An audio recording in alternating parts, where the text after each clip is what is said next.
हो गए। आज उन्हें पता चल गया कि आप सेवा भेजते हैं और उन्होंने आज्ञा की है कि आज सूर्यास्त होने से पहले पहले ब्रज छोड़ के चले जाओ।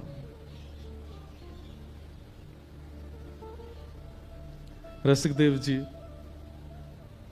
व्याकुलता की पराकाष्ठा पार हो गए, अपनी सामग्री सब उठाई और तुरंत निकल गए वृंदावन ब्रज छोड़ करके, और ब्रज छोड़ करके अपने जन्म स्थान बुंदेलखंड के पास मध्य प्रदेश में पहुंच गए और वहीं रहने लगे।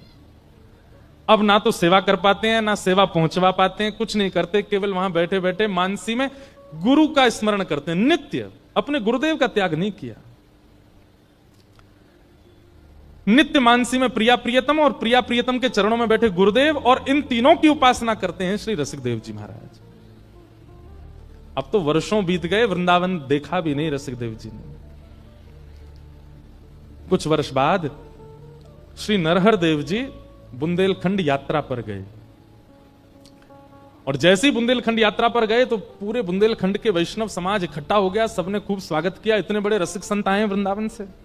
कुछ लोगों ने जाकर के श्री रसिकदेव जी से कहा, बोले आपके गुरुजी आए हैं बुंदेलखंड, आप वृंदावन नहीं जा सकते, आपको अधिकार नहीं है, कम से कम यहां उनका दर्शन कर लीजिए, वो नगर भ्रमण पर निकले हैं, आप बाहर आ जाइए ना, हम लेके चलते हैं, आप दूर खड़े होकर ओटो में से दर्शन कर लेना। रसिकदेव जी रोने लगे, हाथ पांव चलाने लगे, बोले मेरा मन तो बहुत है कि मैं गुरुदेव को एक बार देख लूं, लेकिन मुझे भय इस बात का कहीं उन्होंने मुझे देख लिया तो वो प्रसन्न मुद्रा में होंगे, हंस रहे होंगे, कहीं मुझे देख करके उदास ना हो जाएं, दुखी ना हो जाएं, मेरे मुख से कहीं उनके चित्त पर मलिनता ना आ जाए।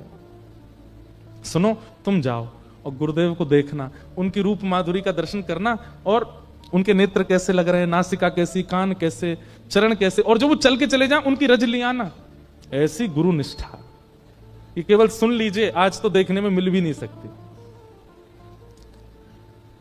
हम जब जाते हैं तो सब हमको प्रणाम करते हैं, जय श्री कृष्ण करते हैं, वहां जाते हैं सब वैष्णव खड़े हो गए, कोई कुछ लाते हैं, कुछ इतना सब स्नेह देते हैं, पर बुरा नहीं मानिएगा। कल कोई यहां पर आकर के कहते महाराज जी कल रात को पी रहे थे, तो आप लोग एक क्षण नहीं लगाओगे, भले ही वो बेचारा ये कहना भूल जाए कि चाय पी रहे थे, इतने में ही आपकी निष्ठा नष्ट हो जाएगी। ये संसार का स्वरूप है। मैं और आप तो आज इस स्थिति में कि हम केवल ये 4 घंटा बैठ के चर्चा कर लें, इतना ही बहुत है, इसके अलावा हमसे कुछ होना नहीं है। हम यहां से जाके भी कुछ गलती करेंगे और यहां आते हैं तब भी कुछ गलत करके ही आते हैं। ये रसिकदेव जी की निष्ठा,